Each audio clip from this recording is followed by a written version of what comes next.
Pernah tak korang terfikir, macam mana makanan yang baunya kadang buat kita terangkat kening, boleh jadi santapan paling sedap? Ini bukan sihir, tapi sains tahu. Setiap kali kita makan belacan, tempoyak atau budu, hidung kita mungkin bagi isyarat bahaya.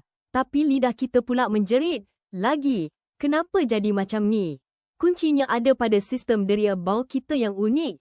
Kita ada dua cara bau masuk ke hidung. Satu dari depan masa kita bernafas biasa, bau ni yang selalunya kita nilai sebagai busuk atau kuat. Tapi, bila makanan tu dah masuk dalam mulut, kunyah dan bercampur dengan air liur, molekul-molekul bau tu akan bergerak ke belakang, naik ke hidung melalui laluan yang lain dalam persekitaran mulut yang hangat dan lembap. Dengan bantuan enzim air liur, molekul-molekul bau ni akan berubah.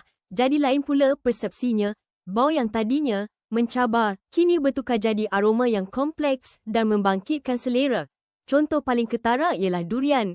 Bau dia memang kuat, tapi rasa dia manis dan berkrim, kan?